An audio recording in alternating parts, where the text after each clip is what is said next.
Hello and नमस्ते everyone. आज म तपाईहरूलाई पक्कु कसरी बनाउने भन्ने बारेमा सिकाउन गइरहेको छु। तर त्योभन्दा अगाडि जानु पक्कुको बारेमा केही इन्ट्रेस्टिङ फ्याक्ट्सहरू। यस प्रकारको कुकिङ गर्ने शैली विशेष गरी तराई क्षेत्रमा एकदम प्रचलित छ। तराईमा गरम तापमानको कारणले गर्दा र पहिलाको जमानामा मानिसहरूसँग फ्रिज नभएको कारणले गर्दा मासु चाँडै बिग्रिनु नदिनको लागि यस्तो तरिकाले पकाउने शैलीको सुरुवात भएको थियो। सबैभन्दा इन्ट्रेस्टिङ कुरा त मासु जति दिन पुरानो हुँदै जान्छ त्यति नै स्वादिलो हुने गर्दछ। यस प्रकारको बनाउने शैलीमा मासुलाई मजाले मेरिनेसन गरेर सकेसम्म एक रात राखिन्छ र भोलिपल्ट सकेसम्म लो हिटमा घन्टौँसम्म पकाइन्छ। मैले चाहिँ आज पकाउनको लागि अस्ट्रेलियन खसी लिएको छु। यो चाहिँ 1.5 आवरमा तयार भएको थियो। तपाईहरू पनि यो रेसिपी बनाएर ट्राई गर्नुहोला। सुरु गरौँ यसलाई चाहिने सामग्रीहरूबाट। सबभन्दा पहिला हामीलाई चाहिन्छ 1 किलो खसीको मासु,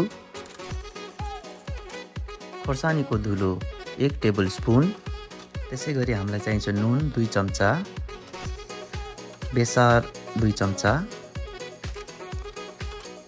क्युमिन पाउडरको धुलो 2 चम्चा र कोरिएन्डर पाउडरको धुलो पनि 2 चम्चा, गरम मसलाको धुलो 2 चम्चा, आधी चम्चा जस्तो black paper ground, fresh ginger काटेर राखिएको 1 इन्च जस्तो।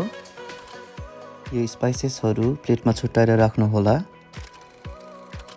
कागती एउटा जस्तो। यसै गरी हामीलाई चाहिन्छ तोरीको तेल 3 to 4 टेबल स्पुन। घिउ चाहिन्छ हामीलाई 2 चम्चा जस्तो। अब चाहिँ हामी एउटा सफा भाँडामा खसीको मासुलाई हाल्छौँ अनि अघि मैले छुट्याएर राखेको इन्ग्रिडियन्ट्सहरूलाई बिस्तारै मासुसँग मिसाउँछौँ। चप जिन्जर चाहिँ पाक्ने बेलामा हाल्नुपर्छ गाइज। कागतीको झोल चाहिँ सबभन्दा पछि राख्नुहोला। अब सब सामग्रीहरू हालिसकेपछि हामी यसलाई मजाले मसला सबतिर परुन्जेल मायाले मुछ्छौँ। यो रेसिपीमा खसीको साथसाथ मायाको पनि उत्तिकै भूमिका छ गाइज। मुछिसकेपछि हामी यो मासुलाई फ्रिजमा मिनिमम 3-4 घन्टाको लागि सेट हुनको लागि राख्छौँ।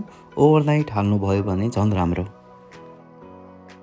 अब हामी एउटा भाँडा तताउनको लागि राख्छौँ। भाँडा तातिएपछि 2 चम्चा जस्तो घिउ हालेर अघि नै हामीले प्लेटमा छुट्याएर राखिएको ड्राई इन्ग्रिडियन्ट्सहरू तताउनको लागि राख्छौँ। ड्राई इन्ग्रिडियन्ट्सहरू मजाले फ्राई भएपछि हामीले म्यारिनेट गरेर राखेको मासुलाई पनि मजाले यसलाई चलाएर फ्राई गर्छौँ 5 मिनटको लागि हाई हिटमा र छोपेर लो हिटमा हालिदिन्छौँ 40 मिनटको लागि।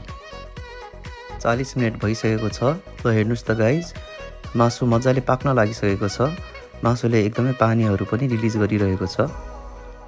अब हाम्रो काम भनेको यो पानी सुकाउनु हो गाइज। त्यसैले हामी अब यसलाई हाई हिटमा हाल्छौँ। अघि नै काटेको जिन्जर पनि त्यसमा मिसाउँछौँ र 10 मिनटको लागि हाई हिटमा मजाले फ्राई गर्छौँ। फ्राई गरेपछि यतिको हुन्छ गाइज। मजाले हेर्नुहोस् त, यो मजाले फ्राई भइरहेको छ। अब हामी अझै यो जिन्जर क्रिस्पी हुनुन्जेलसम्मको लागि 5 मिनटको लागि भुट्छौँ र 5 मिनटपछि हाम्रो खसीको पक्कु तयार भयो गाइज। र गाइज खसीको पक्कु अब रेडी भइसकेको छ। हजुरलाई कस्तो लाग्छ कमेन्ट गर्नुहोस्। मैले चाहिँ चाखेँ है।